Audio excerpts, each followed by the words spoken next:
जब सीयूईटी की बात आती है तो पता लगता है कि सर इसके द्वारा आप लोग मल्टीपल चीजों के अंदर जा सकते हो। इनमें से एक फील्ड है एग्रीकल्चर। अगर आप लोग एग्रीकल्चर के अंदर अपना करियर देख रहे हैं, एग्रीकल्चर के अंदर अगर आप लोग सोच रहे हो कि मैं बीटेक करूंगा या और भी कोई कोर्स करूंगा, तो उसके लिए जो सबसे बेस्ट तरीका है वो है आईसीएआर के थ्रू। मतलब क्या हुआ, सीयूईटी का पेपर दो, अपनी पूरी काउंसलिंग प्रोसेस है वो यहां से आप लोग कंप्लीट कराइए और इसके द्वारा आप लोग 13 जो कोर्सेज है उसके अंदर एडमिशन ले पाएंगे। अब ये कौन से कोर्सेज है, क्या एलिजिबिलिटी क्राइटेरिया होता है, उन सारी चीजों के बारे में हम लोग यहां पे जानने वाले हैं। तो चलिए शुरू करते हैं। तो सबसे पहले जैसे ही आप लोग आईसीएआर है इसकी ऑफिशियल वेबसाइट के ऊपर आते हैं तो यहां पे आप लोगों को नजर आएगा कि इन्होंने 2 नोटिफिकेशन रिलीज कर रखे। पहला जो नोटिफिकेशन है वो सीयूईटी के रिगार्डिंग है कि यार सीयूईटी जो एग्जाम है उसके थ्रू कि भाई ये बेसिकली एडमिशन जो ले रहे हैं वो सीयूईटी के थ्रू ले रहे हैं। ये आपको भी पता है, कैसे पता है कि सर अगर आप लोग सीयूईटी की वेबसाइट के ऊपर जाएंगे, यूनिवर्सिटीज जो पार्टिसिपेट कर रही है उस पर आएंगे और नीचे लिखा हुआ अदर गवर्नमेंट इंस्टीट्यूट्स की बात करोगे तो यहां पे आप सभी को आईसीएआर का नाम है वो आपको यहां पे देखने को मिल जाएगा। ये रहा आईसीआर का। आईसीआर के अंदर जाओगे तो यहां पे आप लोगों के सामने दे रखा है कि यार कौन कौन से सब्जेक्ट्स आपके पास होने चाहिए जिनमें से आप लोग इसके द्वारा एडमिशन ले पाएंगे। तो सबसे पहले अगर मैं यहीं पे आता हूं तो इन्होंने क्या किया, जो नोटिस है उसकी बात की है, तो यहां पे इन्होंने बोल दिया कि भैया सीयूईटी के थ्रू ये एडमिशन लेने वाले हैं, यानी कि सीयूईटी का फॉर्म आप लोग फिल कर दीजिए। पिछले साल तक क्या होता था कि ये वहां पे टिक मार्क करवाते थे, जिन्होंने टिक मार्क अपनी यूनिवर्सिटी को नहीं किया तो देन वो एलिजिबल नहीं होते। लेकिन यहां पे अब यूनिवर्सिटी सेलेक्ट करने का ऑप्शन तो है ही नहीं सीयूईटी के अंदर, और आप लोग जानते हो कि फॉर्म फिलिंग की प्रक्रिया है वो भी आप सभी की कंप्लीट हो गई है। अब यहां पे जरूरी है कि सर जो आप लोगों ने पेपर सेलेक्ट किए उसके थ्रू आप लोग चीजें करें। नहीं भी सेलेक्ट किए हैं तो अगर आप लोग चाहते हो कि सर मैं चेंज करना चाहता हूं तो आप लोग जो करेक्शन विंडो है उसके अंदर चीजें कर सकते हैं।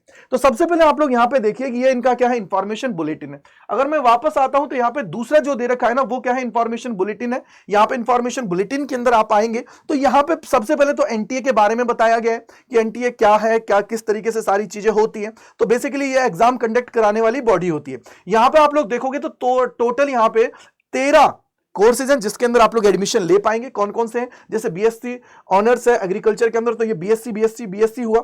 यहां पे अगर आप लोग बीटेक करना चाहते हैं तो आप लोग एग्रीकल्चरल इंजीनियरिंग के अंदर जा सकते हैं। डेयरी टेक्नोलॉजी है, फूड टेक्नोलॉजी है, इसके अलावा बायोटेक्नोलॉजी है, तो इसके अंदर आप लोग क्या कर सकते हो, बीटेक कर सकते हो। यानी कि टोटल 13 कोर्सेज आप लोग को ये लोग प्रोवाइड करते हैं जिनके थ्रू आप लोग एडमिशन ले पाएंगे, जिनके अंदर आप लोग एडमिशन लेके आगे बढ़ पाएंगे। ठीक है, अब देखिए यहां पे सबसे पहले अगर आप लोग यहां पे देखोगे तो शेड्यूल की बात की है तो सीयूईटी के रिगार्डिंग सीयूईटी जो है उसके थ्रू ये एडमिशन ले रहे हैं। अगर सीयूईटी के थ्रू ये एडमिशन ले रहे हैं तो सीयूईटी की जो भी गाइडलाइंस है उन्हीं को आप लोगों को फॉलो करना है। इन्होंने यहां पे बोल दिया, इन्होंने बोला है कि यार आप लोगों से पीडब्ल्यूबीडी कैंडिडेट्स हैं उनसे सर्टिफिकेट मांगा गया है, वहां पे अपलोड करने के लिए बोला गया। अदर जो स्टूडेंट्स हैं उनसे सिर्फ वहां पे क्या बोला गया, अगर जनरल कैंडिडेट्स हैं तो उनसे कुछ नहीं मांगा गया। ईडब्ल्यूएस या फिर ओबीसी एनसीएल से बिलोंग करते हैं तो उनसे उनका सर्टिफिकेट नंबर और जो किससे अथॉरिटी है जिससे उन्होंने बनवाया उसके बारे में डिटेल मांगी है।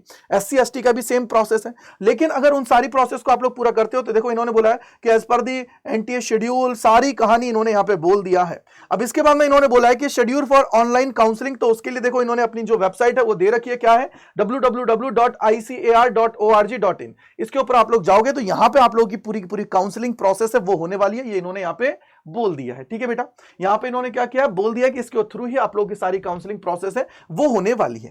अब यहां पे आप अगर एलिजिबिलिटी क्राइटेरिया की तरफ जाते हैं जो सबसे इंपॉर्टेंट है, जिसके थ्रू ही आप लोगों को पता लगेगा कि यार क्या क्या जगह आप लोगों को क्या क्या रिक्वायरमेंट है। ठीक है, तो चलिए मैं उसी पे लेके आ जाता हूं आप सभी को एलिजिबिलिटी क्राइटेरिया जो इसका है।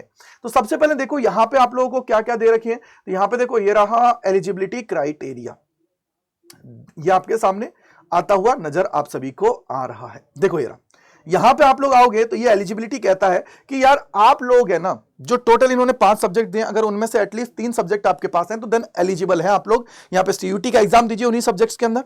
फिर आप लोगों को क्या करना है बेटा जी, वहां पे आप लोगों ने काउंसलिंग करवानी है, रिजल्ट आ जाएगा, फिर इसकी जो ऑफिशियल वेबसाइट है इसके ऊपर आएंगे, ऑनलाइन रजिस्ट्रेशन करेंगे। जैसे आप लोगों का दिल्ली यूनिवर्सिटी का है सीएससीएस पोर्टल, उसी तरीके से इनका है, लेकिन यार नेशनल लेवल इंस्टीट्यूट आप सभी के हैं। तो यहां पे बोलेगा कि candidate should have pass the qualifying examination 12th at least 3 subjects out of physics, chemistry, maths, biology, agriculture या inter agriculture as core courses हैं। तो ये आप लोगों के पास होना चाहिए।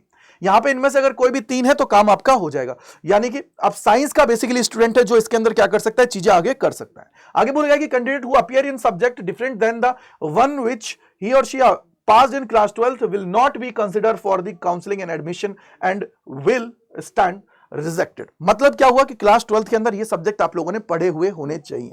ऐसा नहीं है कि भैया आर्ट्स का बच्चा है वो चला जाए लेके बोले कि सर मैं तो ले लिया ना, क्लास 12th में ये सब्जेक्ट पढ़े हुए होने चाहिए। इनमें 5 में से एटलीस्ट 3 आप लोगों ने पढ़ रखे हैं, यानी कि फिजिक्स केमिस्ट्री मैथ है तो भी एलिजिबल हो, फिजिक्स केमिस्ट्री बायो है तो भी एलिजिबल हो, फिजिक्स केमिस्ट्री एग्रीकल्चर है तो भी आप लोग क्या हो, इनके लिए एलिजिबल हो। तो ये सारी चीजें आप सभी के लिए यहां पे बोल रखी हैं, ठीक है जी। अब यहां पे बोला गया कि कैंडिडेट मस्ट अटेम्प्ट ओनली दो subjects at least 3 subjects in the examination as per the choice given in the application registration form. Therefore, they must exercise the choice of the subject very carefully. Attempting subjects different than choice given in the application form will be invited disqualifying from the counseling and admission process. यानी कि इन्होंने आप सभी को सीधे सीधे ये कहानी पूरी की पूरी बता दी है। बस इन्होंने आपको मेनली चीज आपको यहां पे एक्सप्लेन कर दिया है। क्वालिफाइंग एग्जाम के लिए उन्होंने आपको बता ही रखा है। अब यहां पे क्या है बेटा जी, आप लोग थोड़ा नीचे आओगे तो फी पेमेंट वगैरह का तो आपको पता ही है क्या चीजें हैं क्या नहीं है। अब यहां पे आप लोग आओगे तो इन्होंने बोल दिया है कि भैया सीयूटी से रिलेटेड चीजें हैं आप सभी की, वही आपको फॉलो करनी है। मतलब मेनली आपको समझ में आ गया होगा कि यार सीयूटी का जो पूरा प्रोसेस है उसी के थ्रू एडमिशन ले रहे हैं। बस जैसे ही आपका रिजल्ट आ जाएगा उसके बाद में आप लोगों को आईसीएआर की ऑफिशियल वेबसाइट है उसके ऊपर आना है, रजिस्ट्रेशन करना है और अपनी ऑनलाइन काउंसलिंग करवानी है। तो काउंसलिंग करवाने के बाद में आपको कॉलेज अलॉट होगा, आपको उसके अंदर चले जाना है। ये पूरी प्रोसेस है। ये आप लोगों ने सारी चीजें जान ली है। अब सबसे बड़ी बात यहां पे जो देखने की वो ये कि सर फिर किस तरीके से तैयारी करें, क्या हम लोग कैसे आगे बढ़ेंगे। तो उन सारी चीजों के लिए आपको पता है कि अड्डा 24/7 ऑलवेज आप सभी के साथ है, आप सभी को आपकी मंजिल तक पहुंचाने के लिए। तो इसी के ध्यान में रखते हुए मैं आपको थोड़ी सी चीज बता देता हूं। वो क्या है कि देखो यार, अड्डा 24/7 की अगर मैं यहां पे बात करता हूं तो सारी चीजें आप सभी के लिए अवेलेबल हैं जिनके द्वारा चीजें आप लोग करते हुए आगे बढ़ पाएंगे। तो सबसे पहले देखिए, अगर आप लोग चाहें तो अड्डा 24/7 पर जा सकते हैं। प्रतिज्ञा बैच आपके लिए लॉन्च किया गया है। और अगर सिर्फ स्पेशल एग्रीकल्चर के अंदर जाना चाहते हैं तो उसका भी कोर्स अवेलेबल है। कैसे आपको देखना है वो भी मैं आपको बताऊंगा। बस याद रखिएगा कूपन कोड आपको यूज करना है, वो है Y485। ये Y485 अगर आप लोग लगाते हैं तो आपको मैक्सिमम डिस्काउंट मिलेगा और भाई की गाइडेंस आप सभी को मिलने वाली है Y485 लगाने से। तो चलिए आइए, सबसे पहले अगर हम लोग आते हैं तो ऑफिशियल वेबसाइट के ऊपर मैं यहां पे लेके आता हूं। तो सबसे पहले आप सभी को यहां पे अड्डा 24/7 लिखना है। अड्डा 24/7 लिखने के बाद में पहले लिंक पे क्लिक करना है, ऑल कोर्सेज पे जाना है, यूजी एंड पीजी के ऊपर जाएंगे, सीयूटी यूजी के ऊपर जाएंगे, साइंस के हैं तो साइंस पे जाएंगे। तो देखो यहां पे अगर सिर्फ आप लोग एग्रीकल्चर का कोर्स चाहते हैं तो सर आपके लिए एग्रीकल्चर का कोर्स लेके आ गए। यहां पे आप लोगों को क्या करना है, मोर ऑफर्स पे जाना है, कूपन कोड लगाना है, क्या है Y485। जैसे ही Y485 लगाएंगे तो ये बहुत कम प्राइस के अंदर आप सभी को एग्रीकल्चर मिल रहा है। तो एग्रीकल्चर के अंदर आप लोग पढ़ना चाहते हैं तो इसको आप लोग एनरोल कर लीजिएगा, बहुत इजीली आप लोग कर पाएंगे चीजों को, ठीक है। Y485 कूपन कोड लगा के। साथ ही साथ अगर चाहें, अगर ये चाहते हो कि नहीं सर मेरे पास तो फिजिक्स केमिस्ट्री मैथ है या फिजिक्स केमिस्ट्री बायो है, तो आप लोग क्या कर सकते हैं, प्रतिज्ञा बैच जो है उसके अंदर भी एनरोल करके अपनी तैयारी है उसको आगे कर सकते हैं। तो ये रहा प्रतिज्ञा बैच, इसमें जाइए, यहां पे आप लोगों को आना है, मोर ऑफर्स के ऊपर क्लिक करना है और अप्लाई करना है Y485 अप्लाई करेंगे तो ये आप सभी को मैक्सिमम डिस्काउंट के ऊपर मिल जाएगा। और भाई इतनी गारंटी है कि इंडिया की टॉप फैकल्टीज आप सभी को पढ़ा रही हैं, तो आप लोगों का ड्रीम है वो कंप्लीट आप सभी का होता हुआ आप सभी को नजर आएगा और इजीली आप लोग एडमिशन लेके आईसीआर का जो सपना है उसको पूरा कर पाएंगे। तो इसी के साथ मैं अपनी वाणी को विराम दूंगा। इसके अलावा कोई डाउट कोई परेशानी है तो कमेंट सेक्शन के अंदर लिखिएगा। तो मैं गजेंद्र शर्मा तहे दिल से आप लोगों का शुक्रिया अदा करता हूं मेरे साथ जुड़ने के लिए CUT अड्डा 24/7 के ऊपर। Bye bye to all.